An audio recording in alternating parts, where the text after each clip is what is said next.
Alright guys, what's up? If you guys think that hinging's the problem, or you're just having trouble with contact or turning or the sequence, this video is for you. Because for me, I got the shanks.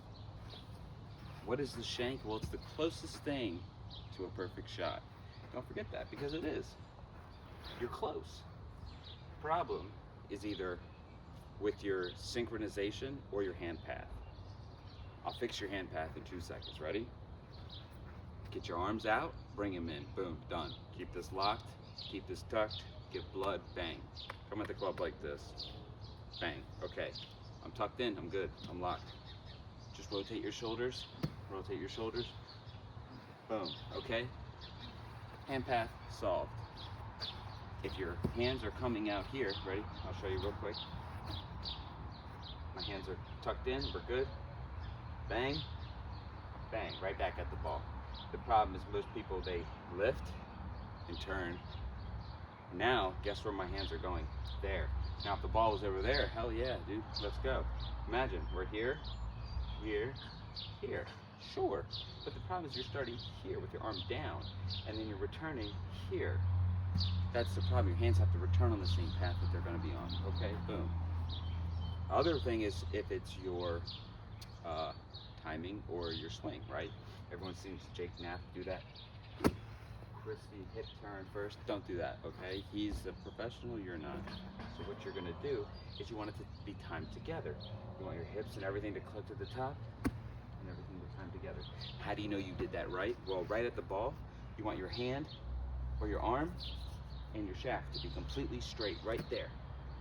Right when you hit the ball, bang. This has to make a completely straight line like this. That's when you know you did it right. Well, if I just make it straight back here, did I do it? No, because the ball's up here. All right, so how do you do this? Well, you have to keep everything moving together. Because the golf swing isn't this, and it's definitely not that.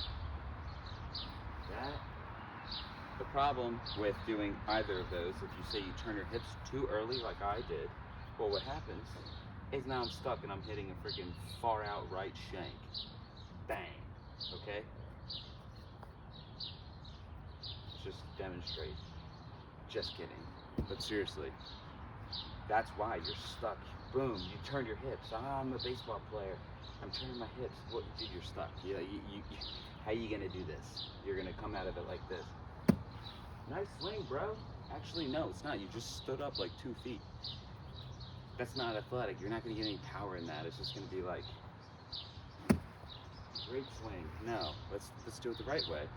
Here's the other problem that people have is they just come up and they just use their hands. The problem with that is you're going to hook the crap out of it. And guess what? You don't use your body? Well, now you're hitting these draws and you think that you're good, but actually, you just don't even turn your body. It's all hands. You're just Phil Mickelson, right? So Phil looks like he uses his hands, but he actually turns his body too, if you look at it. So what you want to do is turn it together the whole time, right? What the like? Oh my God. So how do you do that, right? How do you get that simple thing? How did I just turn it together? Yeah, it's easier said than done, right? Okay. This is what I want you to do. Imagine you're holding, or even go and hold a beach ball, or a medicine ball, something heavy, or something that you can imagine is pretty heavy, because the heaviness matters, because you can't just use your arms. If I had a beach ball, I could throw it behind me 10 feet. If I had a medicine ball, I can't just throw it behind me 10 feet like this.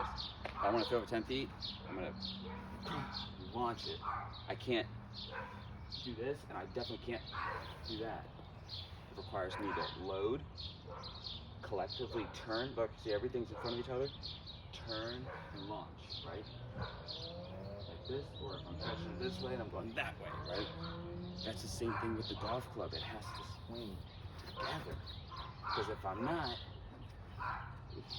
there's no power, there's no consistency. How do you even know what you're doing?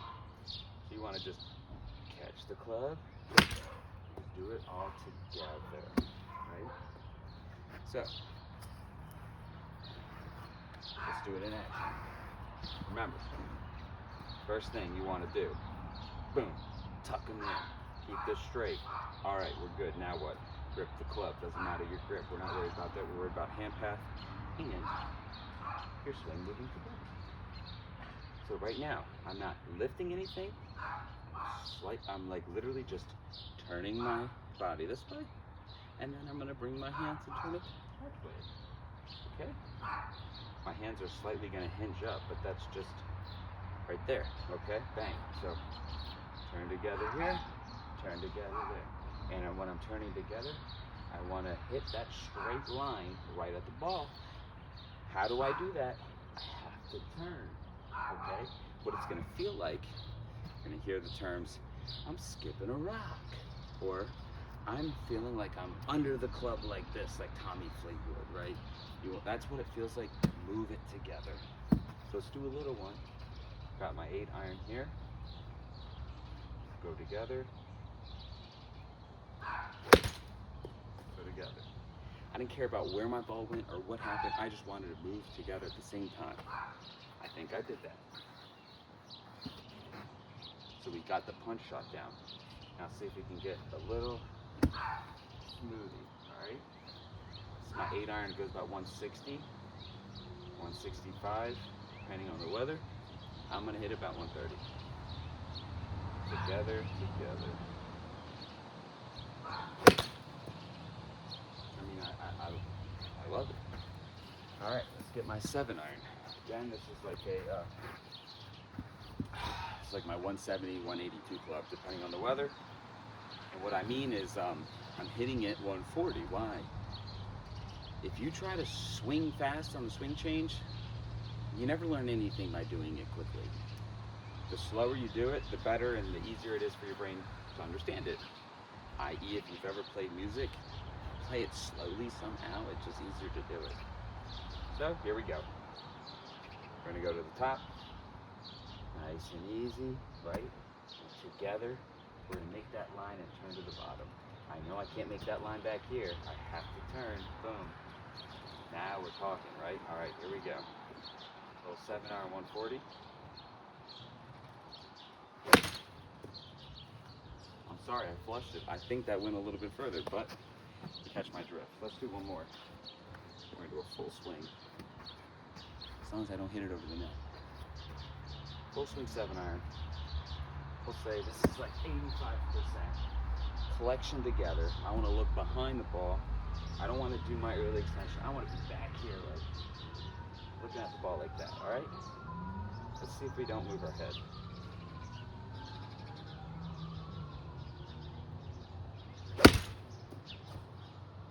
I'll be honest.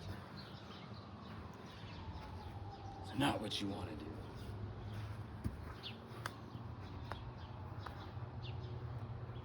And let's see, you know what I'm working on this right now? I'm gonna dial it back just a little bit, to 75%. See if the speed was the issue with my timing, okay? I bet you it was.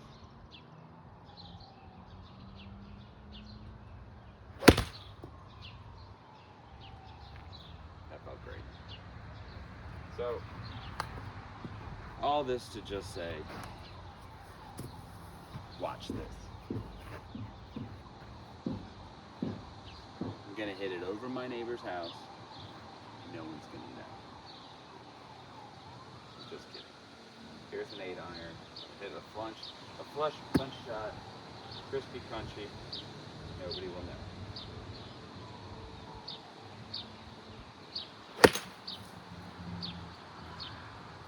I mean, at the end of the day, it's the end of the day. I think you can learn something from this. If you can't, this is just a message for myself from the future. Look at it. This is what you're doing wrong. Trust the hinge. It's not the hinge, it's your body not turning. You're welcome. Have a good day. Peace. Cheers. Happy Friday.